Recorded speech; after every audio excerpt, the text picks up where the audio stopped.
আসসালামু আলাইকুম। Welcome to study with মৌ।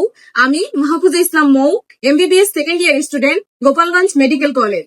আজকের ভিডিওতে আমরা ফিজিক্সের 4টি মৌলিক বল, মহাকর্ষ বল, তড়িৎ চুম্বকীয় বল, সবল নিউক্লিয় বল এবং দুর্বল নিউক্লিয় বল নিয়ে আলোচনা করব।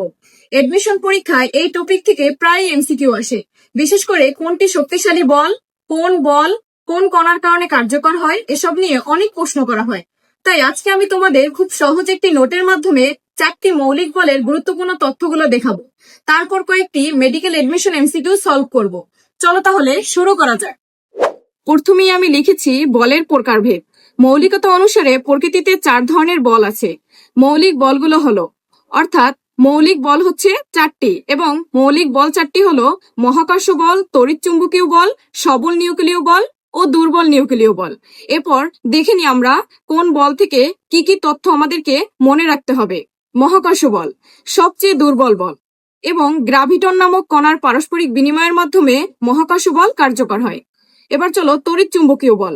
ফোটন নামক এক কণার পারস্পরিক বিনিময়ের মাধ্যমে তড়িৎ চুম্বক বল কার্যকর হয়। স্থিতিস্থাপক বল, আণবিক গঠন ও রাসায়নিক বিক্রিয়া ইত্যাদিতে এই বলের প্রকাশ ঘটে। এই বল ইলেকট্রনকে নিউক্লিয়াসের সঙ্গে আবদ্ধ করে পরমাণু তৈরি করে। সবল নিউক্লিয় বল সবচেয়ে শক্তিশালী বল হচ্ছে সবল নিউক্লিয় বল। মেসন নামক এক কণার পারস্পরিক বিনিময়ের মাধ্যমে এই বল কার্যকর হয়। দুর্বল নিউক্লিয় বল বোসন নামক এক কণার পারস্পরিক বিনিময়ের মাধ্যমে এই বল কার্যকর হয়। এই বলের কারণে নিউট্রিনো ও বিটা কণা নির্গমন ঘটে। বিটা ক্ষয়ের মাধ্যমে দুর্বল নিউক্লিয় বল সৃষ্টি হয়। এবার চলো আমরা কিছু এডমিশন এমসিকিউ সলভ দেখে নিই। চলো তাহলে প্রথম এমসিকিউটি দেখে নিই। কোন মৌলিক বলের কারণে নিউট্রিনো ও বিটা কণা নির্গমন ঘটে? দুর্বল নিউক্লিয় বল, অর্থাৎ অপশন এ হচ্ছে সঠিক উত্তর। কোন কণার পারস্পরিক বিনিময়ে তড়িৎ চুম্বক বল কার্যকর হয়? ফোটন কণার বিনিময়ের মাধ্যমে, অর্থাৎ অপশন সি হচ্ছে সঠিক উত্তর।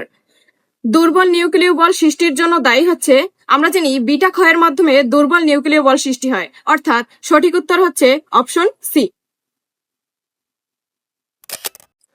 চলো পরবর্তী এমসিকিউটি দেখে নিই। কোন ধরনের কণার বিনিময়ের ফলে মহাকর্ষ বল ক্রিয়াশীল হয়?